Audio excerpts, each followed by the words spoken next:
सखी हो आई गइला गवन कसने सावा। सखी हो आई गइला गवन कसने सावा। ससुर कसाने सावाए सखिया हमर बयरानावा।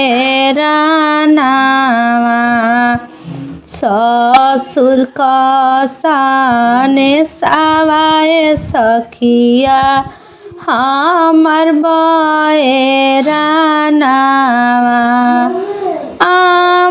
हमरो छुट्टी है सखिया छुट्टी जइहा चारावा। मम्मी हमरो छुट्टी है सखिया छुट्टी जइहा चारावा। जइबो ससुरावा सखिया रहब कैसे अकेला। जइबो ससुरावा सखिया पोछब कहाँ लोरावा। आई गइला भसुर कसने सावा हमर बयरानावा। आई गइला जेठा कसने सावा हमर बयरानावा। पापा हमारो छुट्टी है सखिया छुट्टी जइहा दुलारावा। पापा हमारो छुट्टी है सखिया छुट्टी जइहा दुलारावा। जइबो ससुरावा सखिया रहब कैसे अकेलावा।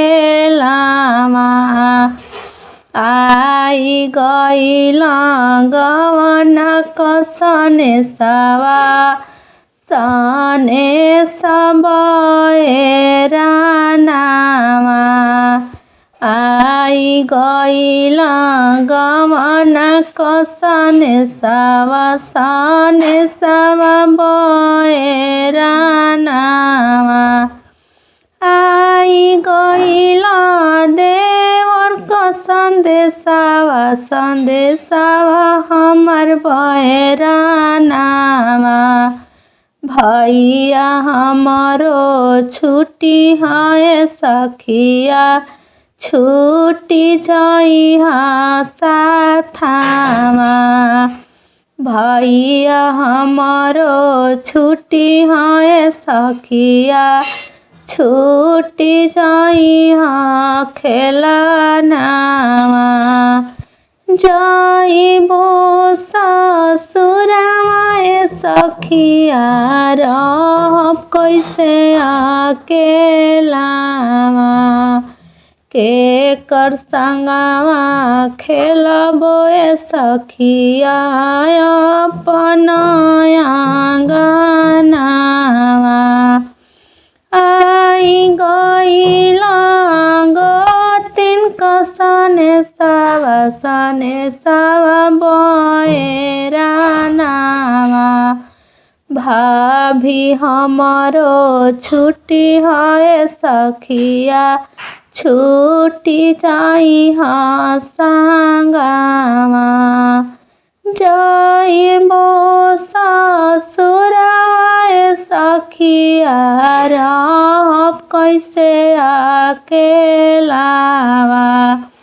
केकरा संगे करबो सखिया हँसिया मजाकिया। आई गइले ननदो संदेशावा संदेशावा बयरानावा। केकर संगवा रहबो सखिया रहब कैसे अकेलावा। तोहर संगवा छुट्टी है सखिया छूटी जइह संगतिया।